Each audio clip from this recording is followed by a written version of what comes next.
The second half of the season has really snuck up on us. We're here, and we're going to talk a little bit about the Creighton Preview and much more. You're locked on.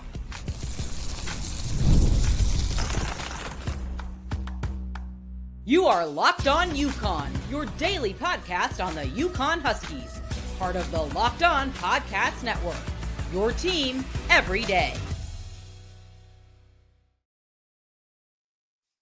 Thanks for making Locked On UConn your first listen every day. We are free and available wherever you get your podcasts, on YouTube, part of the Locked On Podcast Network, your team every day. Before we dive into today's show, we want to take a moment to say how thankful we are for all of you. We appreciate all your support. We're proud to say we're the only daily podcast covering the UConn men's and women's basketball, the absolute hoops capital of the world, and we're thrilled to bring you the coverage you deserve. So to show that gratitude, we're giving back. We're donating 10% of our revenue to Husky Ticket Project, helping send kids to UConn games. If you're enjoying the show, take a moment to subscribe, follow, and review wherever you listen.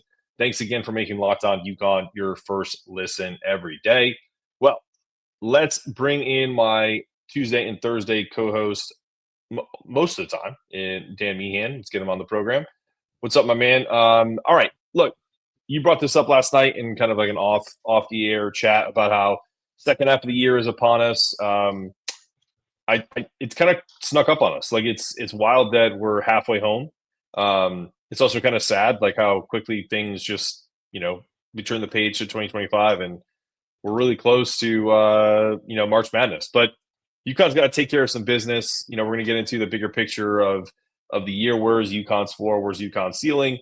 Talk about how maybe the Big East isn't really doing us any favors, but also that we need to take care of some of our own business. But let's talk about Creighton first. It's a game on Saturday. This Creighton team is a really interesting, interesting. Like there's a phrase, the duality of man, the duality of teams on the road and at home. This Creighton team is 11-6 overall. They have some impressive wins. At Kansas at home, they're 9-1 at home. As UConn knows, it's kind of a house of horrors for them. But they're also 1-3 away and 1-2 in neutral site games. So that means they're 2-5 away from the Cintas Center.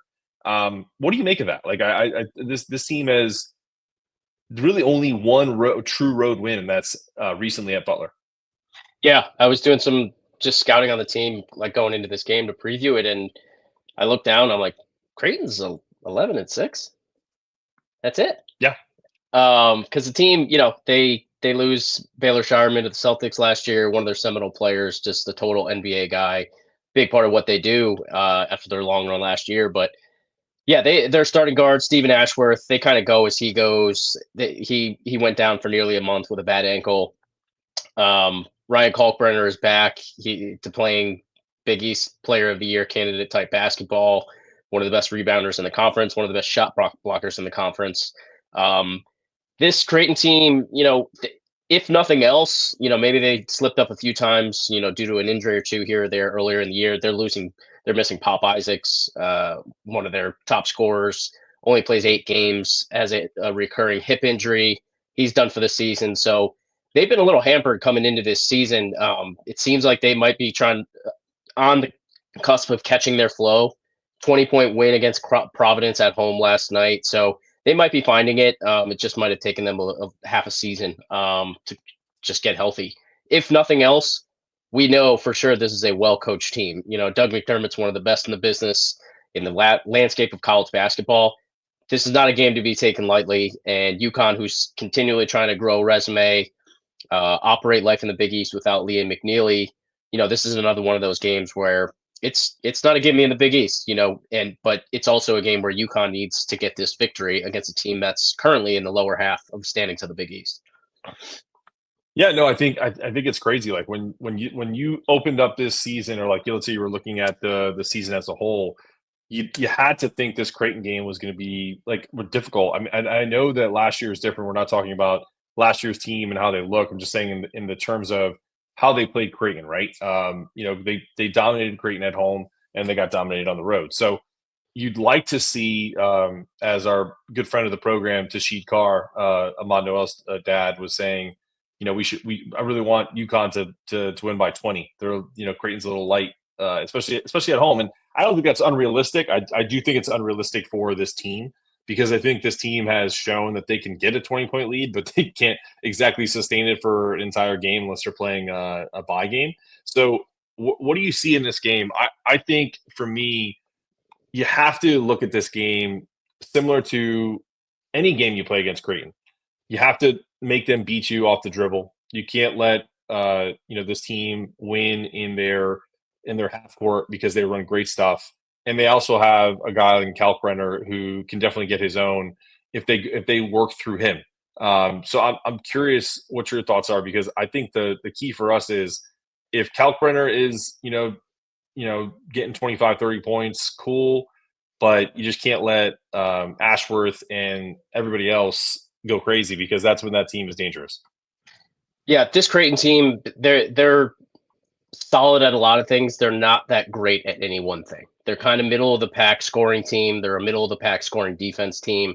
They were a really good shooting team last year, almost 40% from three. They're at like 35, 34% this year. Stephen Ashworth hasn't really got going shooting wise. His ankle might still be hampering him on the jumper. Who knows? Ryan Kalkbrenner, a decent low post game, but more so a guy that kind of needs to be set up.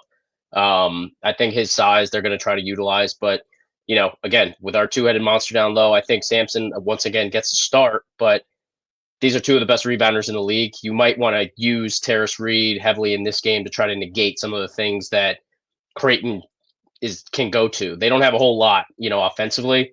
Ryan Kalkbrenner is one of those things. I say we use the size advantage that we have down low in Terrace Reed and try to just offset some of that scoring. But yeah, like we said, Pop Isaacs plays 8 games. He's shooting well for them, but then goes down for the season. So they're turning to guys 6'6" Jemiah Neal, 11 points a game. Jackson McAndrew, 9 points a game. They're kind of just like this ragtag group. Not any guy does anything like supremely well. So the size matchups, they're big where they're big, and they're small where they're small at the guards. They match up with us in that regard pretty similarly. Right. So I think as long as UConn plays their game, plays at their pace, moves the ball, and has efficient offense like they have in most games this season, they shouldn't have any issues getting this win. But we've talked about historically. I think on the websites on these college websites now, they have a great feature where they feature the historical matchups and a bunch of high level stats of head to head. UConn's only 2-7 against Creighton historically. Their matchups only go back to the 2000 year. So Creighton typically has our number, but this one's at home, and Creighton, we'll see.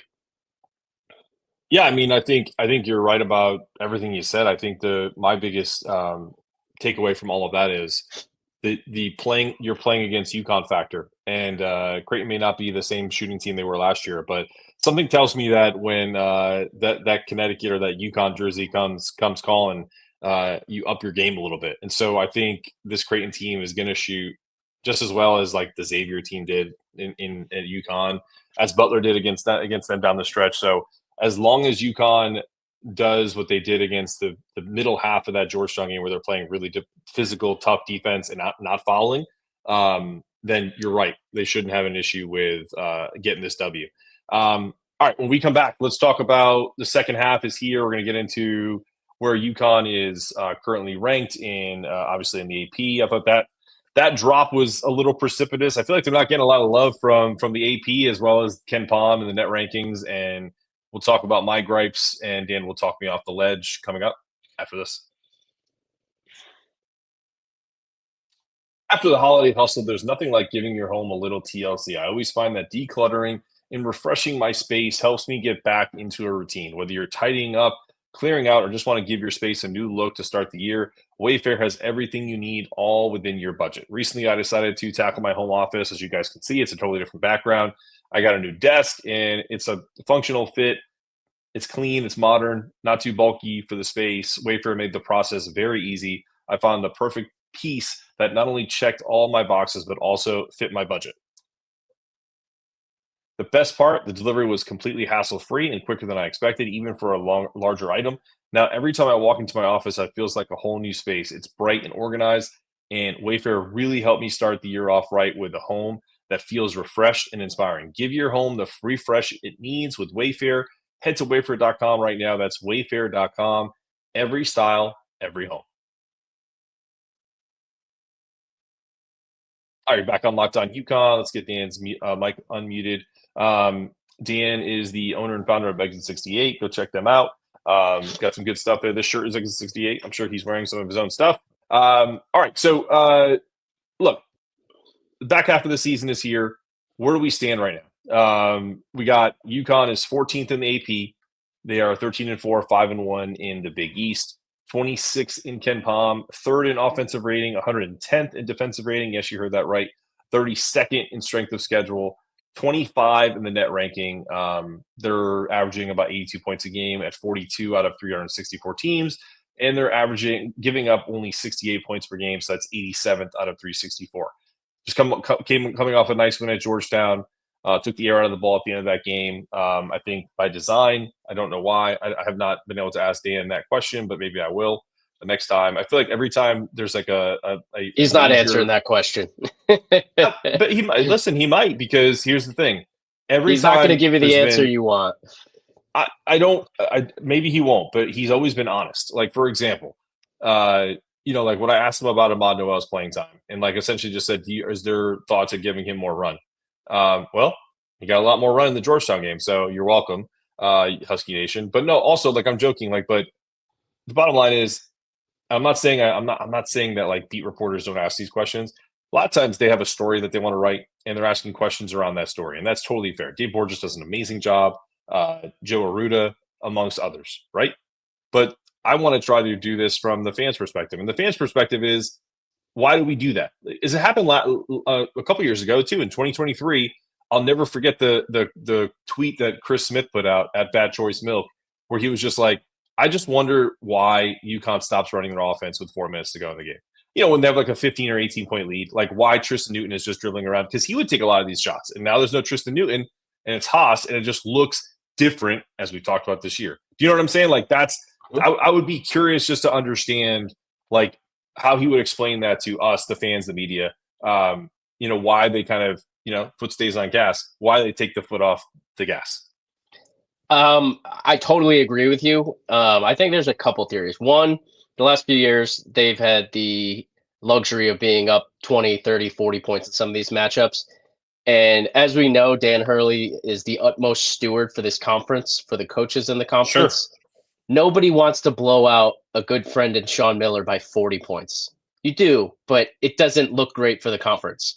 As Hurley, someone who is known and very conscious of where they are in the landscape and how they are regarded come tournament time, with a Big East that's kind of, not dropping off, but, seemingly has less flair the last few years with only 3-4 bids and getting smaller, it seems, by the year. But foot off the gas. This team is not going to blow anybody out by 30 in the national tournament. I think we all know that.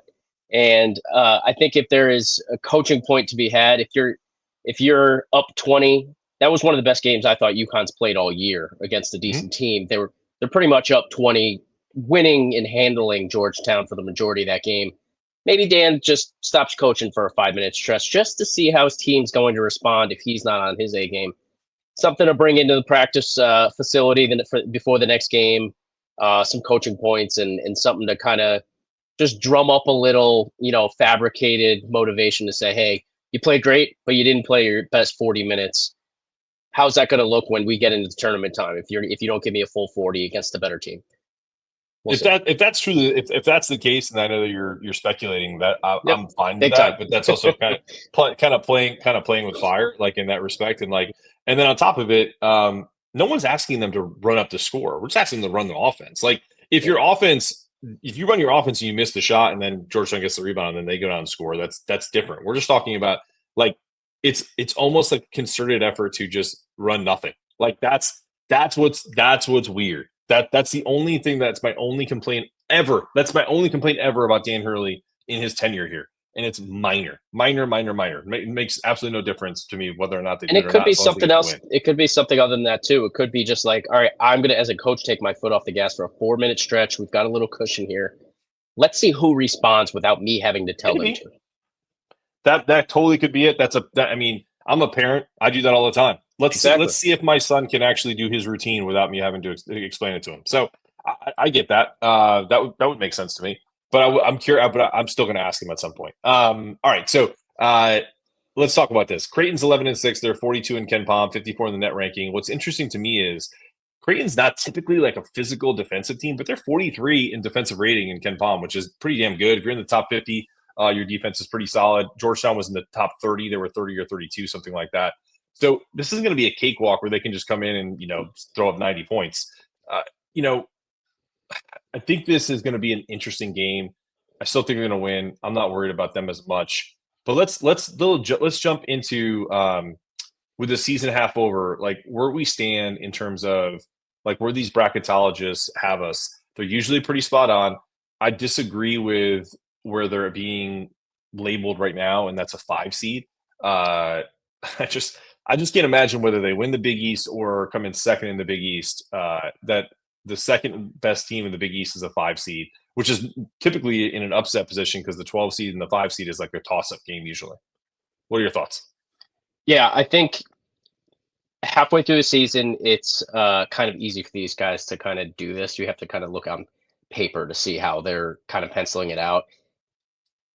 General rule of thumb, look at the top 16 to get your top 4 seeds. You can kind of just take, your top 4 and go by region and say Duke's a 1 seed, Iowa State's a 1 seed here. This team's number 3 in the AP poll. They're the other 1 seed, and this team's the other 1 seed. And that takes you down. UConn drops from 9 to 14.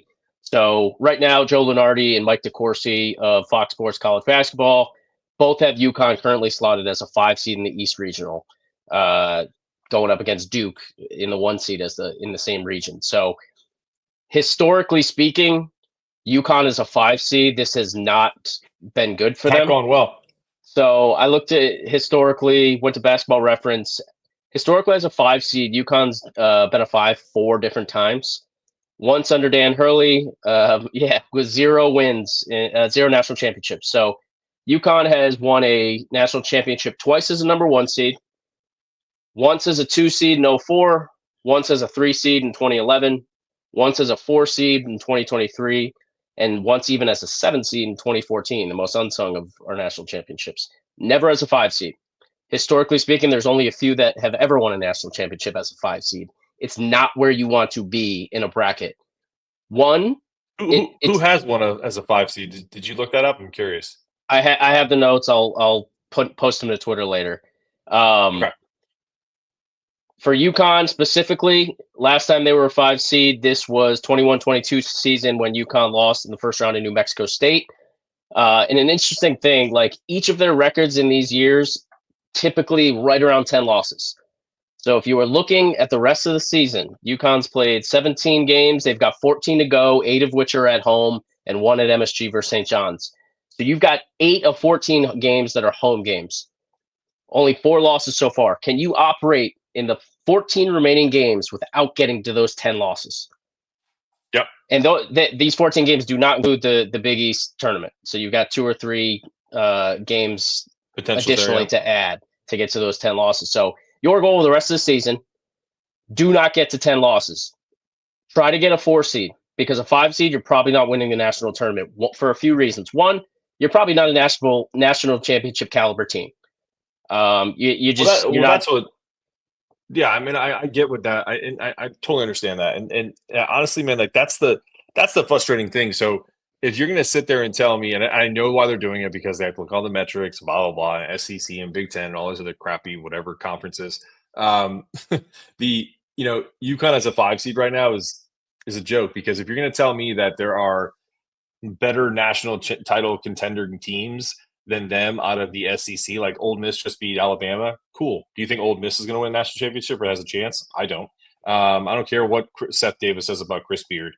Like some of these teams, like Big 12, Cincinnati was a top 15 team in the country. Now they can't even score 40 points. Like, it's just like it to think that there's not the consistency that UConn has had, even with an entirely new roster, is just silly.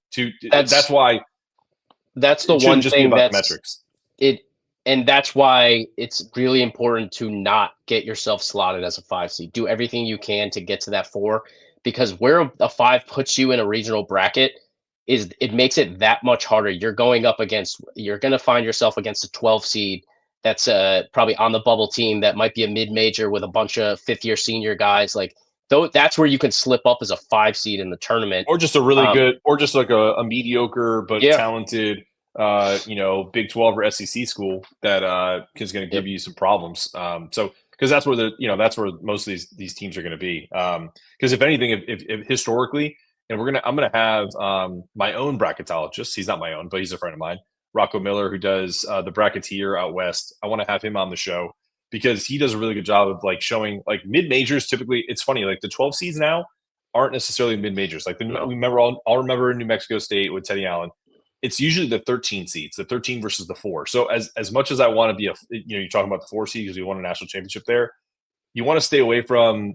Honestly, you want to stay away from 4 and 5. Like if UConn wants a prayer to get a chance to be in the Final Four in a national championship, you'd almost rather be a 3 or a 6 or a 7, because even if you're a 7, like they were when they beat St. Joe's and then ended up going on the run, that first game is kind of a toss up. But then you win that game, you play the 2 seed. It's a team that you're going to be probably underdog against, but it's not like you don't have a chance against them. You know what I mean? Like so, it's you just got to get that momentum. I think historically, I looked it up while you were chatting. No 5 seeds ever won. The lowest has been an 8 with Villanova, and then UConn as a 7 seed. So wow. Those are the people that have the lower seeded teams. Last year or 2 years ago, when Florida Atlantic was a 9, they almost made it, and that would have been another 9 seed being in the final. But that could have been the highest. But nothing better than Villanova's 1985 team against Georgetown. To our fans at home, a 5 seed is an absolute death sentence. If UConn's a 5, historically speaking, you can confidently say that they are not winning in the Natty. But no one ever won as a 7 seed. This is also the University of Connecticut we're talking about here. We print unsung championships on paper, so you never know. Yeah. But just to backtrack to those 4 seasons in which we were a 5 seed. 21-22, we go 23-10 under Hurley, losing the first round in New Mexico State. 2002, 2003. Again, we go 23-10 under Calhoun. They lose in the Elite 8 to that Maryland team that eventually won the national championship. 99-2000, we go 25-10 under Calhoun. We lose in the second round to Tennessee. And then way back to 1978-79, we go 21-8 under Don Perno as an independent and lose in the second round to Syracuse.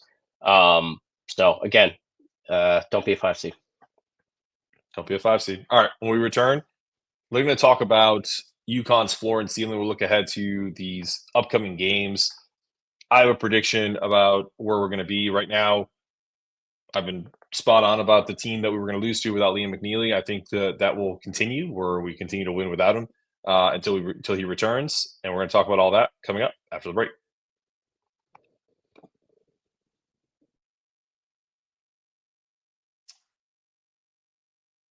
Did Rocket Money help you find any subscriptions you forgot about or that you were paying for twice? That definitely happened to me. I had a few subscriptions that I didn't even realize I was still paying for, and Rocket Money made it incredibly easy for me to track them all down. It's like having a personal assistant for your finances.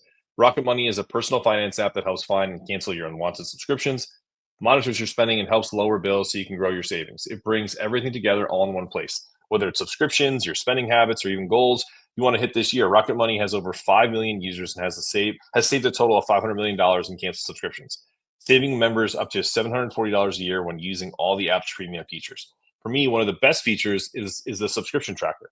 I've used it to cancel services I wasn't using anymore, and I've been able to automatically set aside money for my future. So no more stressing about budgeting every month.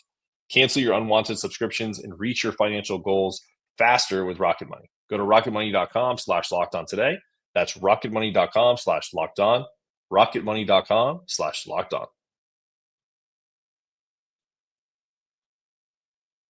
All right, you're back on Locked On UConn with your host, Mark Zanetto. You can get me at Locked On UConn or at Mark Zanetto CBB. Dan Meehan, owner and founder of Exit 68, my co-host twice a week here. Really helps with behind-the-scenes stuff, so really appreciate him.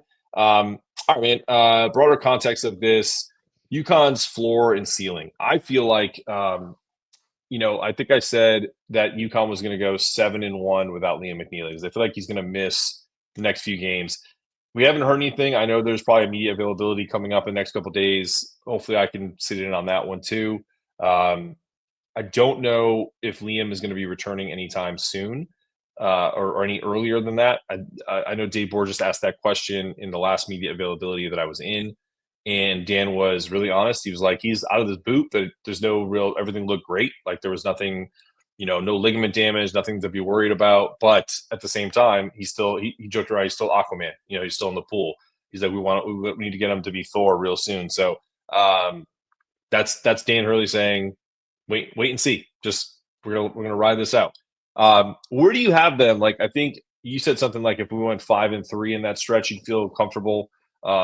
What are we now? 3-1 without him? Is that where we're at? Or am I 2-1 a game? 2-1. So we beat Providence, lose at Villanova, and we won at Georgetown. So 2-1. Okay. What are your thoughts the next few games? Are you still staying strong in that like 5-3, or do you feel as if they've proven enough to you where you feel comfortable saying that they're going to win more games? Yeah, so I had them when he got hurt. Hurley mentioned in his last media availability that he would be out about a month. So stemming from those comments, I went out 1 month, 30 days. And so that was before the January 5th game against Providence. So it would have been 8 games leading up to the St. John's game, excuse me. So Providence, Villanova, Georgetown, Creighton, Butler, Xavier, DePaul, Marquette. I have a feeling he'll be back before the Marquette game on February 1st. So that would me too.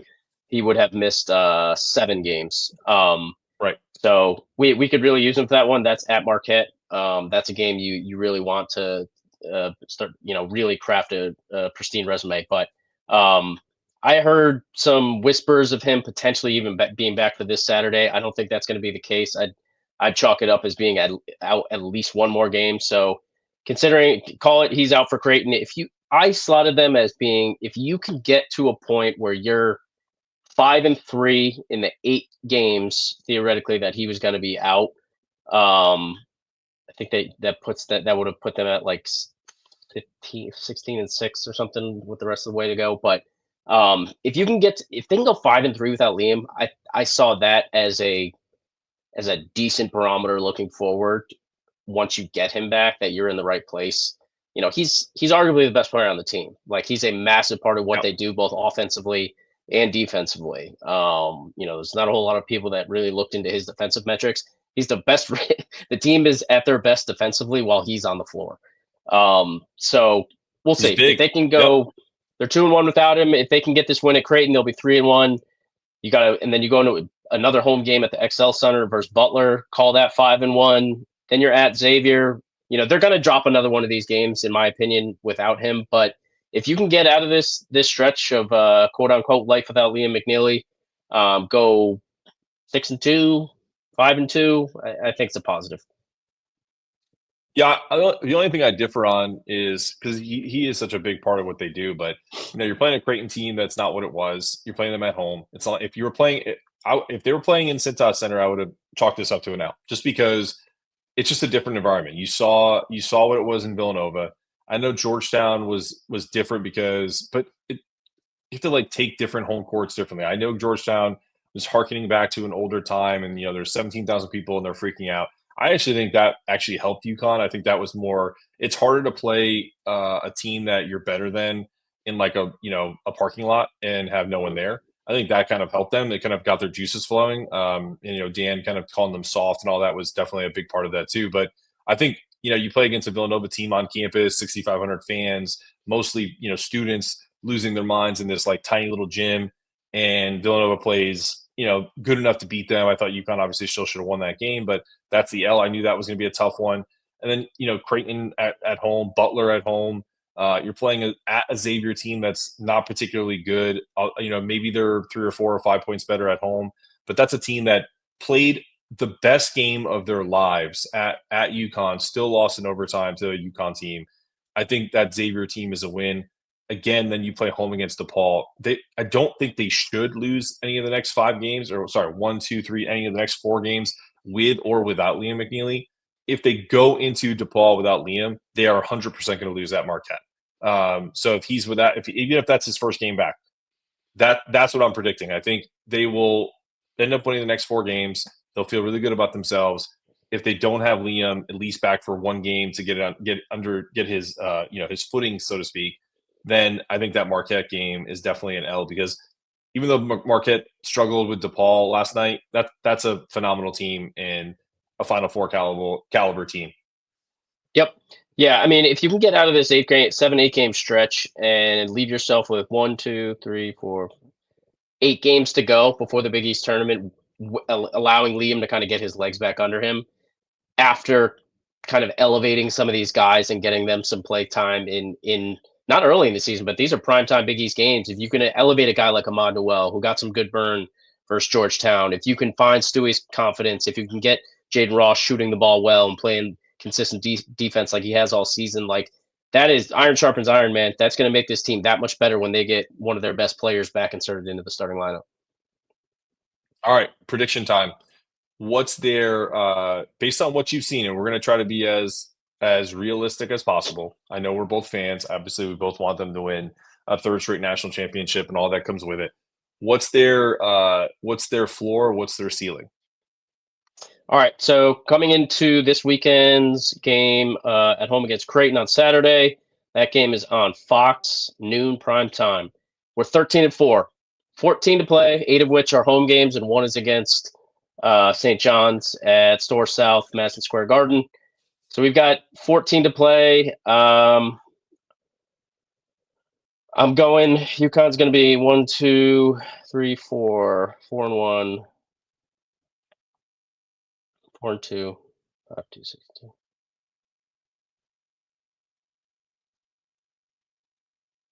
I'm going UConn's going to be 10-4 the rest of the way. That puts them at 8 losses going into the Big East tournament, which historically speaking, like we said, if you're at 10 losses, you're probably a 5 seed. If UConn goes in the Big East tournament with 8 losses, I like their chances of being a 4. I'm going to go 2 games better than you. I think they're going to go 12-2 down the stretch heading into the Big East tournament. I think they split with Marquette. Yep. I think they may not split with Seton Hall, but they're going to lose one of these. Maybe Creighton will be a split because Creighton plays like, Batman in the Cintas Center. They beat Kansas at home, number 1 Kansas at home this year. The place is raucous. So, I mean. And I think they're going to split with a couple, whether it's Creighton and Marquette, but Marquette is definitely going to be a split.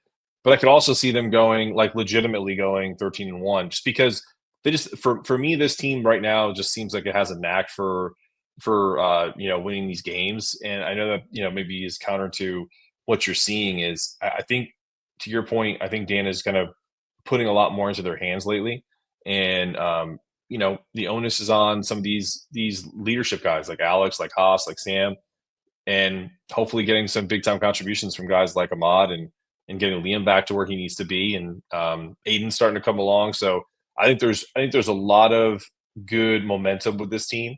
I think having this week off and playing on Saturday is good and bad. I think it's a good thing for them rest wise, but I think it's I want them to play more so that we can see the consistency. I want one game this year. Hopefully it's next game where Jaden Ross and Jalen Stewart both play well. It's usually one or the other. And when it's one, it's usually great. And when it's the other, it's usually like nothing. So I'd love to see, I don't know, maybe Jay Stu has 17 points and Jaden Ross has like 10 points and 5 rebounds and plays great defense.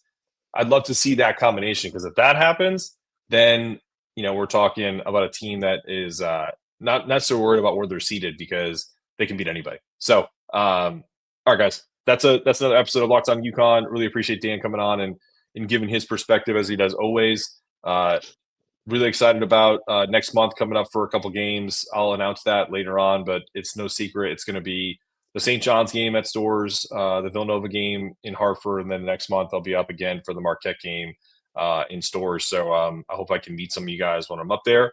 This has been another episode of Locked On UConn. I'm your host, Mark Zanetto. For Dan Meehan of Exit 68, stay locked on, stay connected, and make sure you get out to these games and get wild. Go Huskies. Go Huskies.